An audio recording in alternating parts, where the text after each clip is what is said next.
On today's edition of the Locked On Florida Panthers podcast, we'll be bringing in Nick Fairbanks on this Fairbanks Friday edition of the show. Today, we are going to discuss what Jake Oettinger's extension for the Dallas Stars means for Spencer Knight when his contract is up for a renewal. We're also going to discuss Atlantic Division over-unders, and we are going to also discuss a new documentary that's going to come out. We're going to discuss that next on the Locked On Florida Panthers podcast. Locked On Panthers, your daily podcast on the Florida Panthers. Part of the Locked On Podcast Network, your team every day.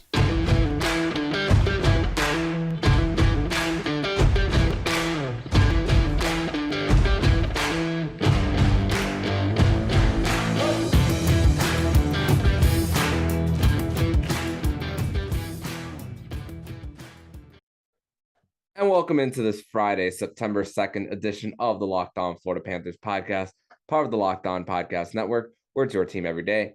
Thank you for making the Locked On Florida Panthers podcast your first listen of the day. I'm Armando Velez, and you can follow me on Twitter at MondoMan12. Follow the show account on Twitter at LO_FLA Panthers. And thank you for making the Locked On Florida Panthers podcast your first listen of the day. Don't forget to also subscribe to Locked On NHL and Locked On Fantasy Hockey with Flip Livingstone and Steele Roden. We'll be covering all the offseason activities around the National Hockey League. And today's episode is brought to you by BetOnline. BetOnline has you covered with all props, odds, and lines than ever before. BetOnline, where the game starts. So two ways of good news here on the Locked On Florida Panthers podcast is that, number one, it's a Fairbanks Friday.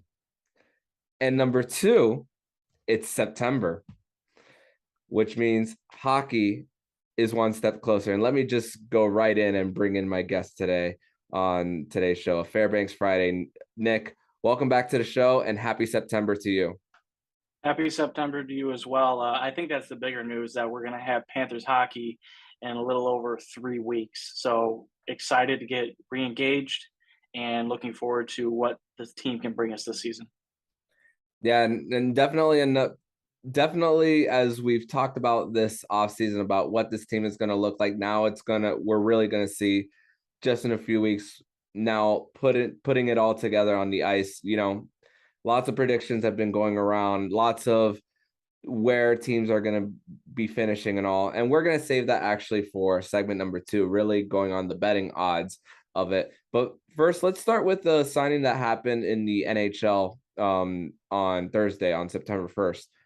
And it was Jake Oettinger, a former first-round pick for the Dallas Stars. He inks in a 3x4 contract with the Dallas Stars. And this deal for Oettinger, a lot of Panther fans, and this has been a little bit of a topic of conversation of what Spencer Knight's contract is going to look like once he gets out of his ELC. And with this signing of Jake Oettinger at an AAV of 4, and then him being the main starter this year, of course, there was Braden Holtby there in the mix. There was Ben Bishop there as well. And now with him being the main starter and having an epic Game 7 for the Dallas Stars, I stayed up all the way to the end of that one, like 60-plus saves and still in a losing effort. But this gives me a lot of confidence for the Panthers that it's not going to be, when Spencer Knight does get his bridge deal, that it's not something that's going to really be a big anchor on the team as far as the goalie department as a whole. Well, no, unfortunately we have that anchor already in Sergei Bobrovsky making $10 million. But, he came to play last season and he definitely proved his contract worth, in my opinion. I'll probably be one of the only ones with that. But, speaking of Spencer Knight, it's going to be hard to imagine him getting more or at least the same as Jake Oettinger, just because, number one, I don't think he's had the experience or he's been through the gauntlet like Oettinger has. Oettinger's had a stellar start to his career. And as you said, he was one of the bright points, for the Dallas Stars this last season, really carried the team and pushed them through to the playoffs. So now Knight came in and kind of, tried to settle the goaltending between Sergei Bobrovsky and the former goaltender. I'm missing his name at this point. He went to Seattle. Chris Driedger, unfortunately, will not be playing most of this season. Hope he gets better. But, he did come in. He did play a couple of playoff games, and he actually solidified the goaltending. But unfortunately, it wasn't a losing effort, to the previous year of the playoffs. But, we'll see what happens. We'll see what kind of Spencer we get this year, and we'll see if he's going to be worth that, Jake Oettinger contract of 3x4. I honestly estimate he'll probably get a bridge deal of maybe 2 years at maybe $2.5, maybe $3 million a year. Yeah, and I decided to look a little bit of what at least I based it off of goalies who finished near the top of the Vezina or Vezina voting as far as like experience and who they sat behind. And let's start with the winner of the Vezina Trophy winner in Igor Shesterkin. And he had to sit behind Henrik Lundqvist. I mean, if you're talking about a department that's really great in goalie, and that has been for the last few years and even currently, because the Rangers did have a goalie playing in the World Juniors, Dylan Garand. So he was the starter for Team Canada, who won a gold medal. So rich in goal for the New York Rangers. But Igor Shesterkin, he had a record-breaking AAV for a goalie coming out of their ELC and had to sit behind Henrik Lundqvist. I mean, Jacob Markstrom, even before he was a reclamation project before when he was originally traded from the Panthers to the Canucks, sat behind one of the greatest American goalies ever in Ryan Miller as well. And Vasilevsky played behind a goalie that made it to the Stanley Cup final just 2 years prior. He got paid a little after he became the main starter, but his bridge deal was at 3.5. So, and we're not and this isn't a year where we're expecting Spencer Knight to play 41 more than 41 games in the season. So 3.5 when we see Vasilevsky got paid after. Okay, now we can lower the AAVs. Think of like where we can predict of where it will be. UC Saros, before he got his big deal, his was at a 1.5, and he sat behind Pekka Rinne, who got a lifetime who spent his whole hockey career in Nashville, got to a Stanley Cup final as well. And then the last one I'm going to mention here is Thatcher Demko, playing behind Jacob Markstrom, made 1.5 before he eventually got his deal. So now we're seeing more of a ballpark of where it would be for Spencer.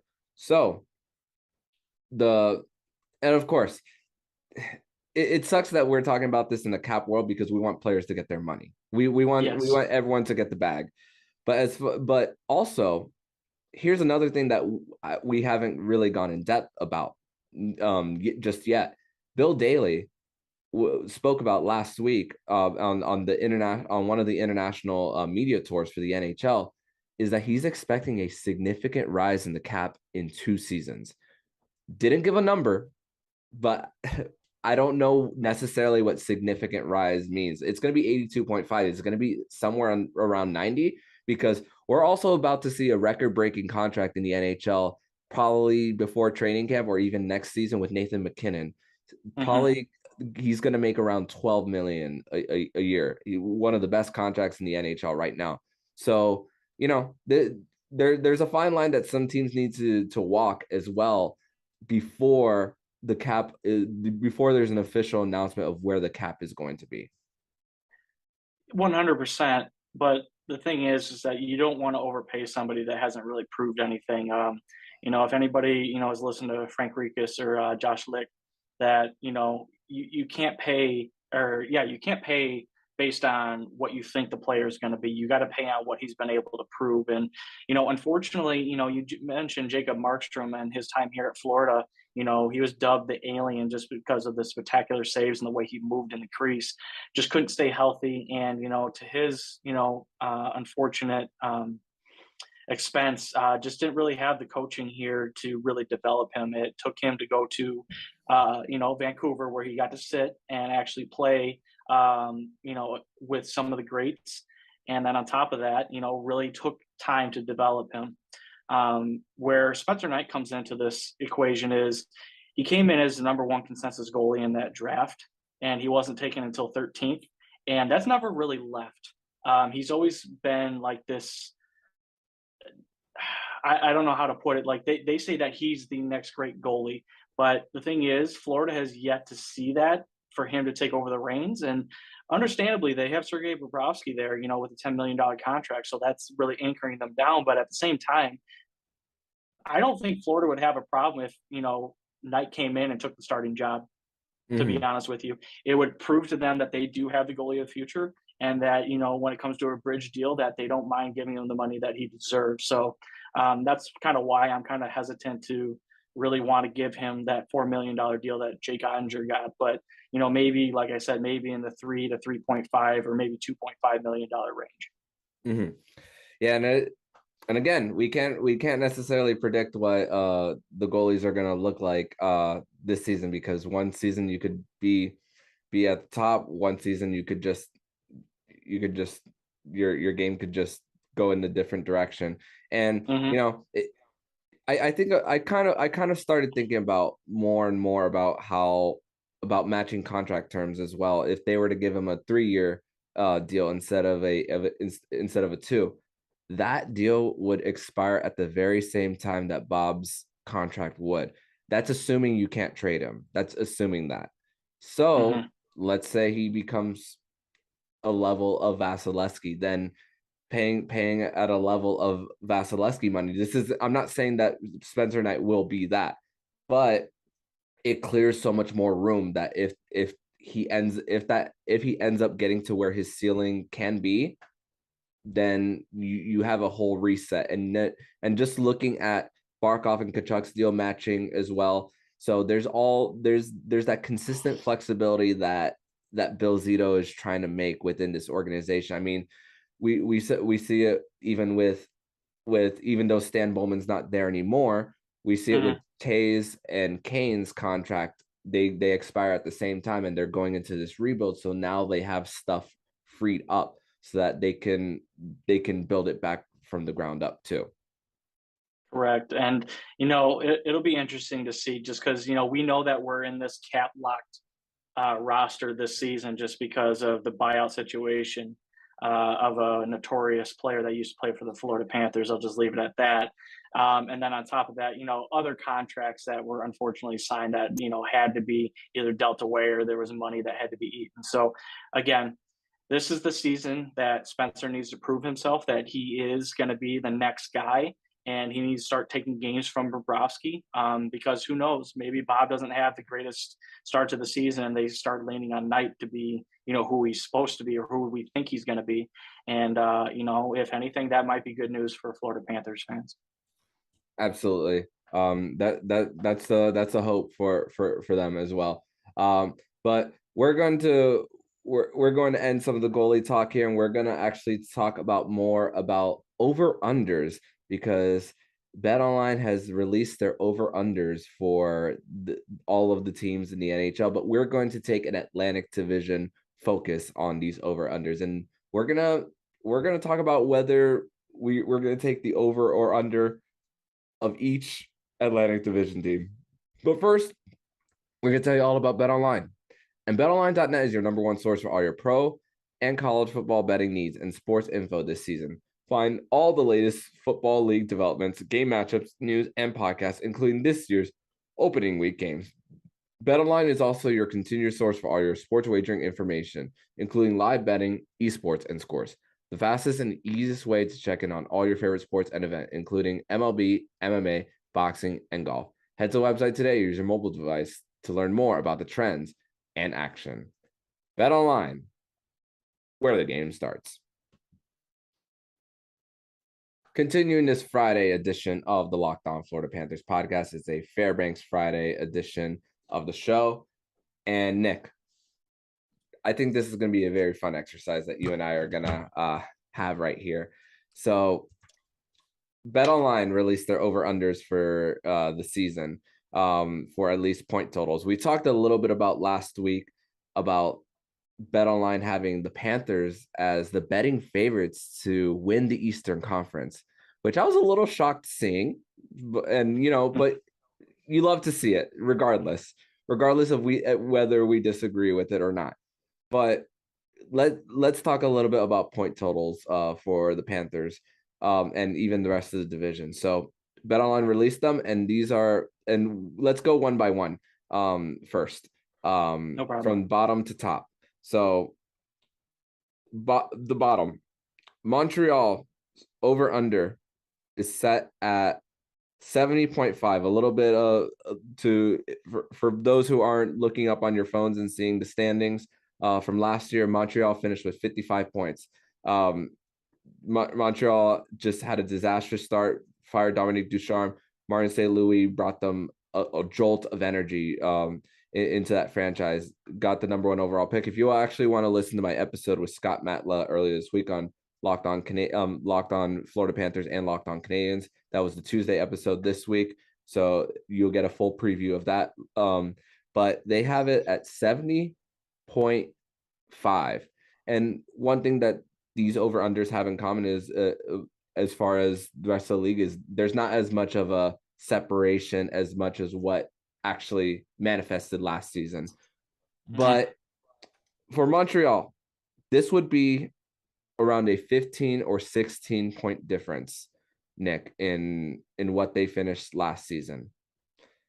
I don't think it's going to be a huge jump, but I do not think that the Montreal Canadiens are going to get off to the start that they had. I don't think they're going to be a doormat in the Atlantic or in the East. But I'm still going to say under, but not by much. Around maybe like 69, 70 points around there for Montreal. Still finishing last in the division, rebuilding, but I'm going to have them slightly under, but still a year of growth for the Habs.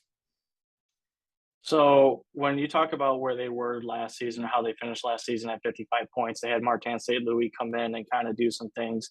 And now you come into this season, the betting odds are giving them an extra 8 games if you want to average it out better. I personally don't see it. I understand that, bringing him in gave him a jolt of energy, but I think that only lasts so long. And I do think that their first overall pick will bring them some more energy. But, another a cautionary tale I would give is look at the Detroit Red Wings last season. They had a magnificent start with their rookies, Raymond and man, who's that big defenseman? I am just dropping names this show right now. Seider. I'm going to get killed later by the wife. So I don't want people to think that the first overall pick is just going to come in and change everything for a team. It's not Sidney Crosby. He's not an Alex Ovechkin or anything like that. But I honestly would probably give him 4 games over. So I'm going to have to go under on the 70.5 and probably give him maybe close to 63 or 61. Okay. Next one is Buffalo. Owen Power is going to have a season under their belt. They gave a contract extension to Ukko-Pekka Luukkonen, but Craig Anderson is likely going to be their starting goalie for most of the season. Former Florida Panther, Craig Anderson. They gave an extension to Tage Thompson, who had a career season, but a big risk with that contract after one good season at around 7.1 million, I believe it was. But looks like that they might have won the Jack Eichel trade. Might have. I know it's early to tell, but the pieces that they got back while Vegas is in cap hell still after everything. Their over under is set at 77.5. I still think it's going to be a year of improvement as well for Buffalo, but I don't think it's going to be at 77.5. I'm going to say maybe slightly under at maybe 75, exactly how they finished last season. I actually have them going over. I think the fact that they had the addition of the players from the Eichel trade, they played so much better since he was traded, and those pieces that were brought in really started to kind of create an identity for them. I felt that they actually felt like a hockey team for once since Eichel was drafted, to be honest with you. For that, the fact that they actually are starting to move now and they actually look like a hockey team, I actually have them over 77.5. Okay. Next one will be the Red Wings. They finished last year with 74 points. We talked about how they got off to a hot start last year, but then fell off. I think that's going to balance out more this upcoming year because Ville Husso came into the mix. They traded his UFA rights from St. Louis, and really Ville Husso would have been still with the St. Louis Blues had they not had a contract commitment to Jordan Binnington. So just a product of a big contract on a team. So it might be a little better. It might be a little better over there in Detroit as far as the goaltending. And of course, Alex Nedeljkovic is a Calder Trophy winner. But of course, the defense they signed Ben Sherratt from the Florida Panthers. We've seen half a season of Ben Sherratt, and of course, with a young team, we think that he could be a good mentor for the Detroit Red Wings. Of course, Seider and Raymond are gonna get another year under their belt. Dylan Larkin, he's up for a contract as of next season. Their over under is set at 84.5. Oh, they also got David Perron and that guy from Andrew Cott from the Rangers. That's another one that they got. Their over under is set at 84.5. I think I'm going to go slightly over, but still a team that is still a year growing, and they of course they have a new coach in the mix as well. So it's going to take a little bit of growing for this team, but I don't think we're going to see too many stretches like we did last season, because towards the tail end of last season they just went on a big losing skid towards the tail end of last season, that it's just all their fire that they had in the beginning just faded. 100%. And I think with another year under their belt with Seider and Raymond, and then bringing in these other veteran pieces, Yzerman plan is in full effect. They're only in year 3, and as he said, when they asked, where's the progress of the team is, we're still in year 3. So not really giving too much away there, but he did solidify the goaltending. He did address the forwards as far as the penalty kill and the power play, because both of them were abysmal last year. And on top of that, you have some young guys coming in on the defense that are humongous, which I'm not looking forward to playing in the future, to be honest with you. So with that being said, I do have Detroit over the 84.5, but like you, I have it slightly. I actually have them in the 86, 87 point range. Mm-hmm. Yeah. Simon Edvinsson is one that came over. Sebastian Koza is likely going to start the year off in the AHL. But even in my recording with Locked On Red Wings, that we spoke about how fun Grand Rapids is going to be for Detroit as well, of the players that they're going to bring up and down from there as well. Next one's Ottawa. Their over under is set at 86.5. We've talked about their offseason. Of course, Claude Giroux is part of the mix. Alex DeBrincat, they're a 2-time 40 goal scorer. Cam Talbot is there as well, who was a 1B to Marc-Andre Fleury. Now it's gonna be a more balanced goalie tandem in Ottawa after they shipped off Matt Murray to Toronto. Ottawa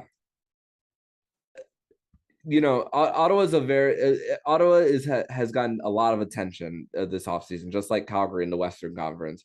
I think they're going to be a little better. I think they're going to be hover around maybe 92 points. So I'm going to say over, but so I'm going to say that I'm going to go with the over for Ottawa.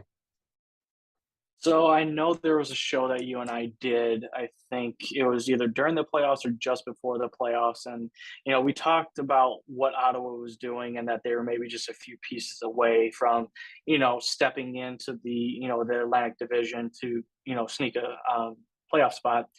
They had Claude Giroux, as you said, they had DeBrincat. They were able to change their goaltending up and get Cam Talbot.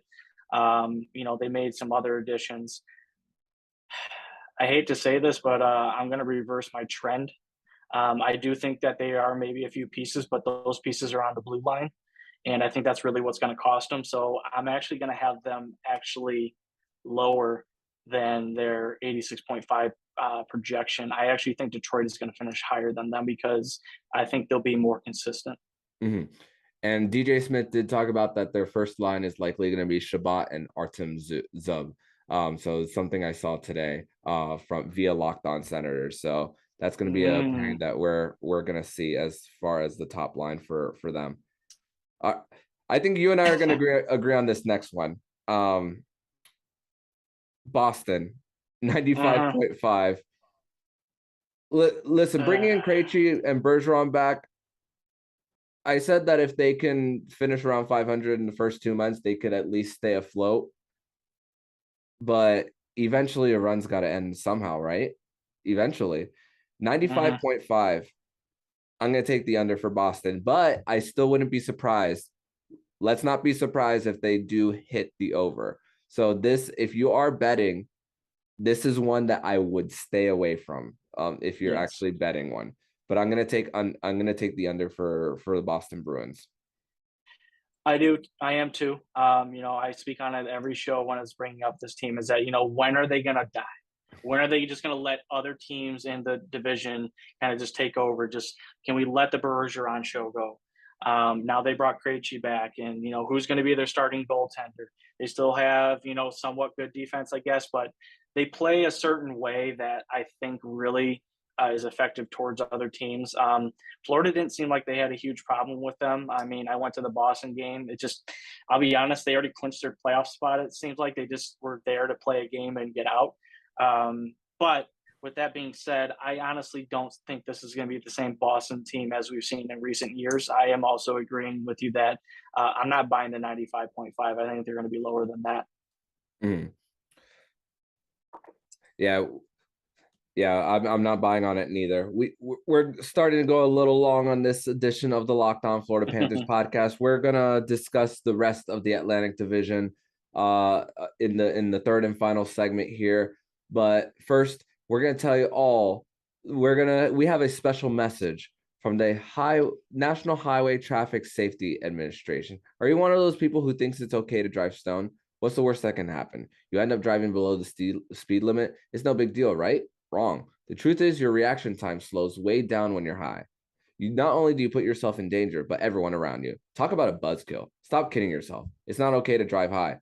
If you've been using marijuana in any form, do not get behind the wheel. You feel different, you drive different. Drive high, get a DUI. All right, Nick, let's continue the over-unders for the Atlantic Division.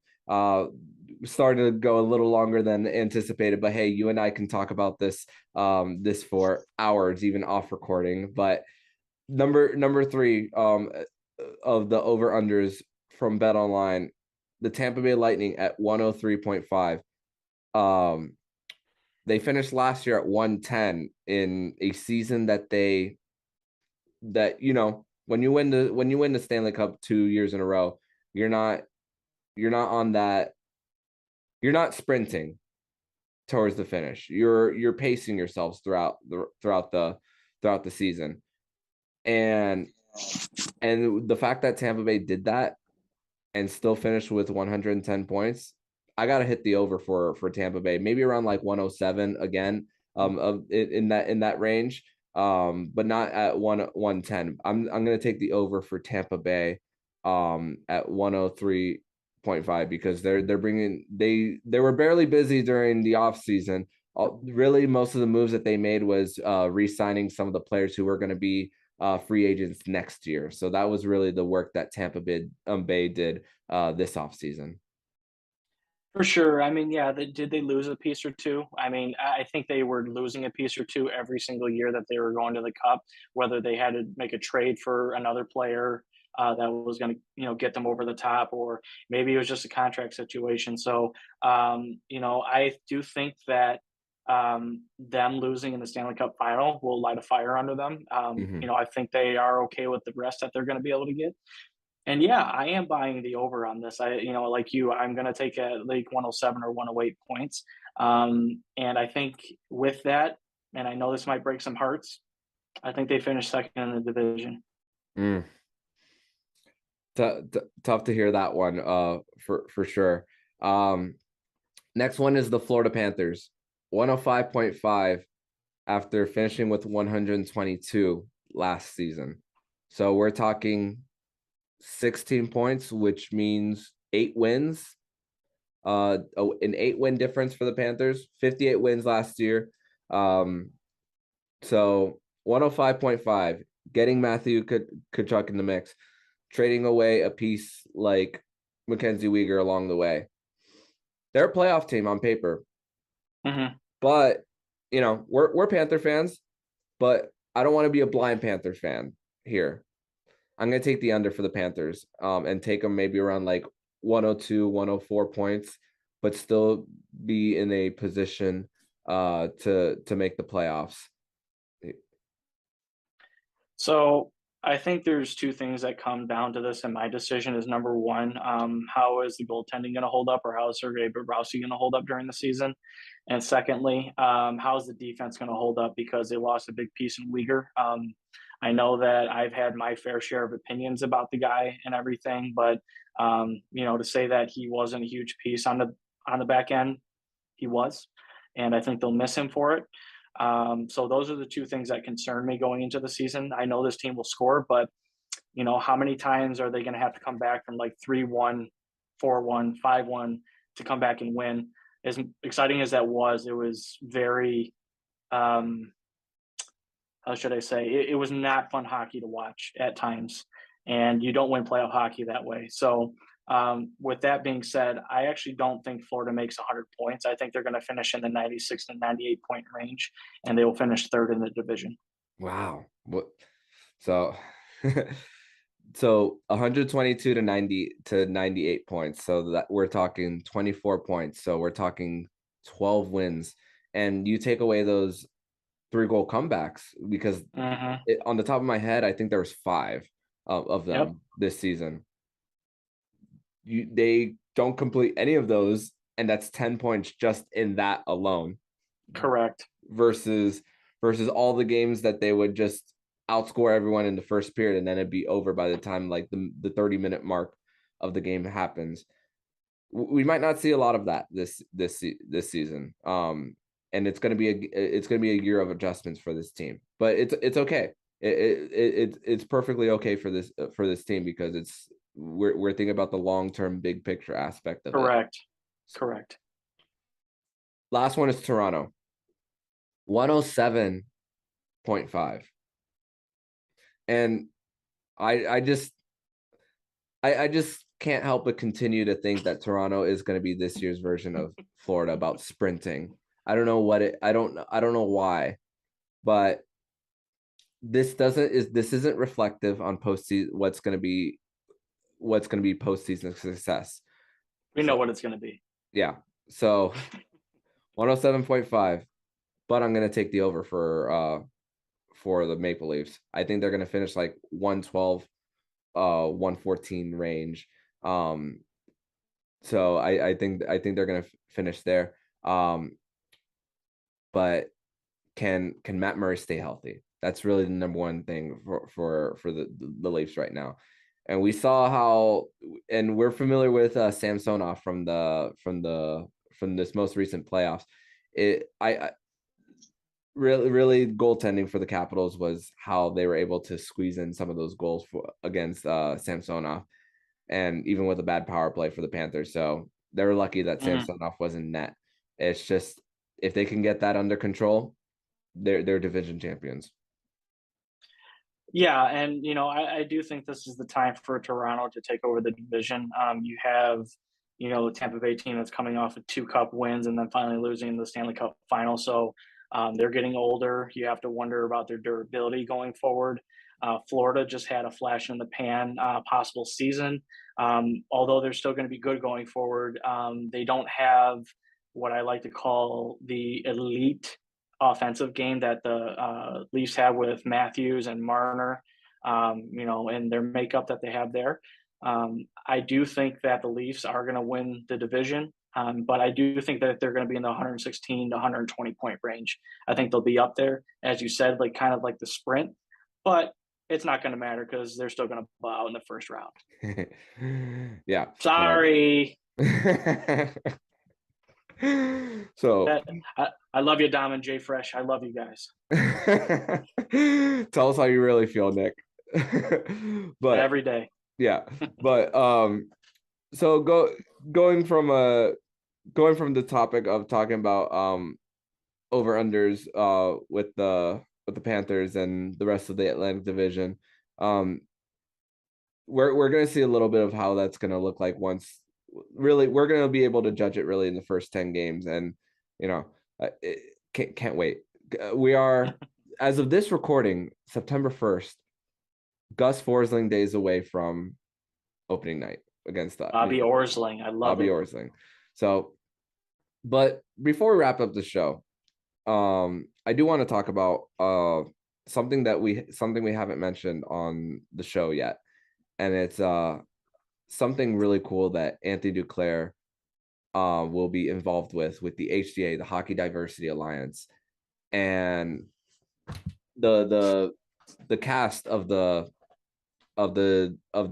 documentary series. The HDA is partnering up with Drake and LeBron James, produced by them, and director Hubert Davis, who's the first Black Canadian director to be nominated for an Oscar, to create a documentary called Black Ice, which is the experience of Black hockey players in the sport of hockey. And the other characters in the documentary include Akeem Malou, who was at the center of a hazing incident in the OHL, Matt Dumba of the Minnesota Wild, Duke, Nazem Kadri, PK Subban, who's a big personality, who's gonna probably be a full-time role as a studio analyst because he's already starting to go in that direction. Sarah Nurse, related to Darnell Nurse, Sarah Tinker, and Wayne Simmons, and there was all just the little bits that we've seen from each of these individual players. I mean, Anthony Duclair bouncing from team to team, the comments that someone like John Tortorella has made towards Duke, Wayne Simmons about a fan actually throwing a banana on the ice towards his direction.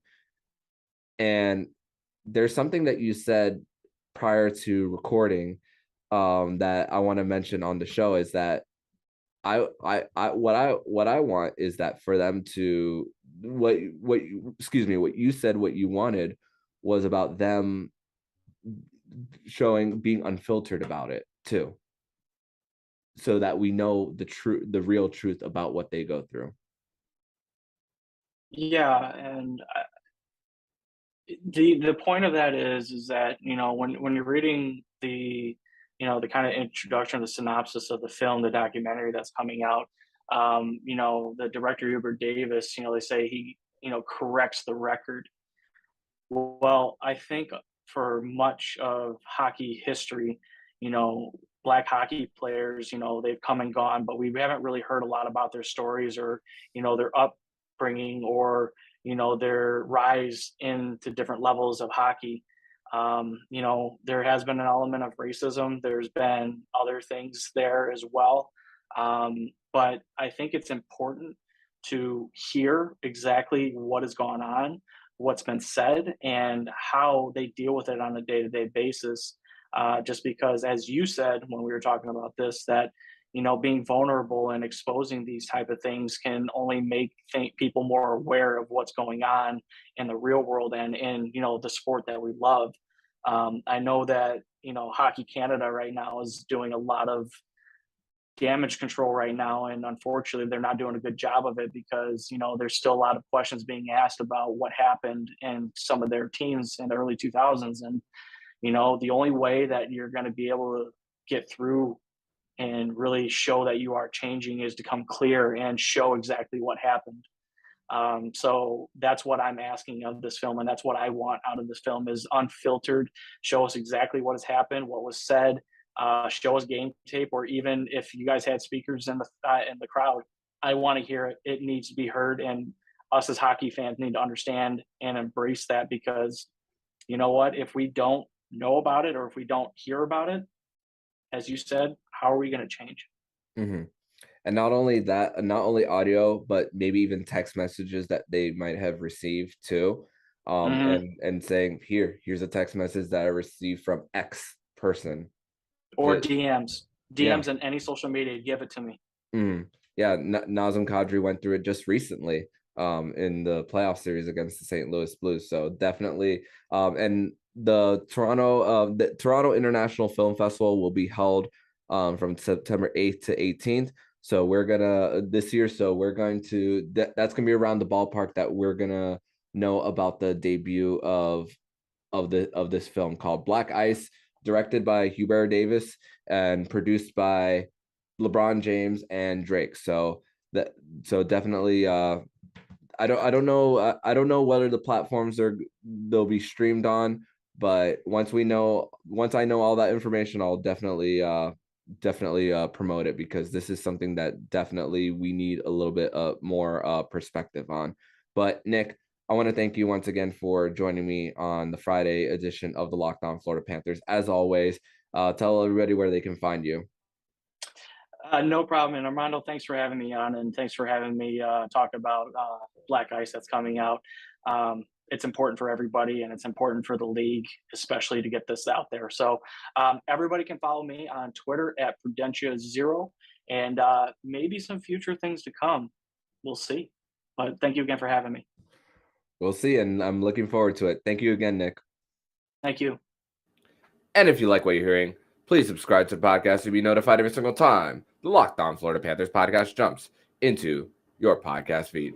Make sure to subscribe to Locked On Fantasy Hockey with Flip Livingstone and Steel Roden and Locked On NHL, where they'll be covering all the offseason activities around the National Hockey League.